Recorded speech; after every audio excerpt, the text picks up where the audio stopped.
মালয়েশিয়ায় বিয়ে করে নারীদের শোষণ করছেন বিদেশিরা। বিস্তারিত জানতে ভিডিওটি শেষ পর্যন্ত দেখুন। মালয়েশিয়ার তেলেঙ্গানা রাজ্যে জালিয়াতির মাধ্যমে বিয়ে করে স্থানীয় নারীদের শোষণ করেছেন বিদেশিরা। এ ঘটনায় রাজ্যের নাগরিকদের সতর্ক করে দেওয়া হয়েছে।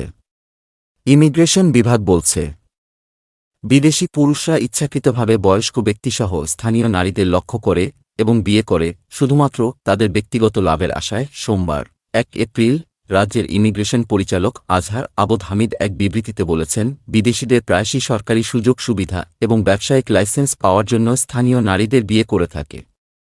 বিয়ের পরে দায়িত্বে অবহেলা করে এবং তাদের স্ত্রীদের নামে কাঙ্ক্ষিত সুবিধা পাওয়ার পরে আলাদাভাবে বসবাস করে। চলতি বছরের জানুয়ারি থেকে তেলেঙ্গানাতে স্থানীয় নারী এবং বিদেশিদের মধ্যে ৬১টি নতুন বিবাহ নিবন্ধিত হয়েছে এবং ১৯২ দম্পতি তাদের সামাজিক ভিজিট পাস নবায়ন করেছে। আজহার বলেন, ২০২২ সালে মালয়েশিয়ান দম্পতিদের পাসপোর্টে মেয়াদ বাড়ানোর জন্য ১,০৯৫টি আবেদনসহ মোট ২৪৩টি নতুন বিয়ের রেকর্ড করা হয়। ২০২৩ সালে বিদেশিদের সঙ্গে মোট ৯২৫টি বিবাহ রেকর্ড করা হয়েছিল, যার মধ্যে ৭৩টি নতুন বিয়ে এবং বিদ্যমান দম্পতিদের জন্য ৮০৫টি পাসপোর্টের মেয়াদ বাড়ানোর আবেদন ইমিগ্রেশনে রয়েছে। এদিকে ২০২৩ সালের ৪ নভেম্বর মালয়েশিয়া ইমিগ্রেশনের মহাপরিচালক রুসলিন জুসৌ বলেন, বিদেশি শ্রমিকরা মালয়েশিয়ান মেয়েদের বিয়ে করলে বিতাড়িত করা হবে। মালয়েশিয়ায় পিএলকেএসধারী অস্থায়ী ওয়ার্ক পারমিট বিদেশি কর্মীদের স্থানীয় নাগরিকদের মেয়েদের বিয়ে করা ইমিগ্রেশন আইনে নিষিদ্ধ। এ আইন মেনে চলতে ব্যর্থ হলে তাদের ওয়ার্ক পারমিট স্বয়ংক্রিয়ভাবে বাতিল হয়ে যাবে এবং ইমিগ্রেশন অ্যাক্ট ১৯৫৬৬৩ অ্যাক্ট ১৫৫ অনুযায়ী দেশ থেকে বিতাড়ন করা হবে। তিনি বলেন, দেশের ইমিগ্রেশন আইন ভঙ্গ করে স্থানীয় নারী পিএলকেএসধারী শ্রমিক ভিসা কোনো বিদেশিকে বিয়ে করলে পরিত্যক্ত হওয়ার ঝুঁকি সৃষ্টি হয়। দেখা গেছে বিদেশি কর্মীরা বিয়ে করে এবং একটা সময়ে মালয়েশিয়ায় স্ত্রীসন্তানদের রেখে নিজ দেশে ফিরে যান। তখন এ স্ত্রীসন্তান পরিত্যক্ত হয়ে যায়।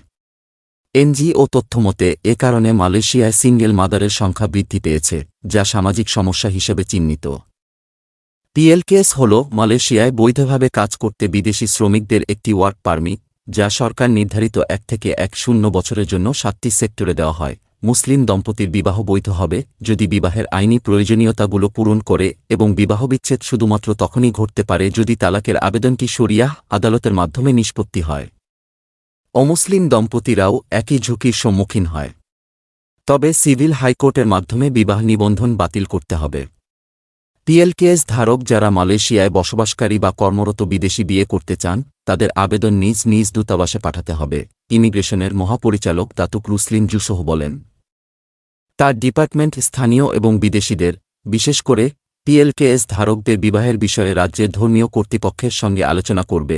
মহাপরিচালক বলেন, অভিযোগ রয়েছে স্থানীয় এবং বিদেশি বিশেষ করে পিএলকেএস হোল্ডারদের বিয়ে সংক্রান্ত ইমিগ্রেশনের কঠোর শর্ত ও বিধিবিধান মেনে চলতে উপেক্ষা করা হয়।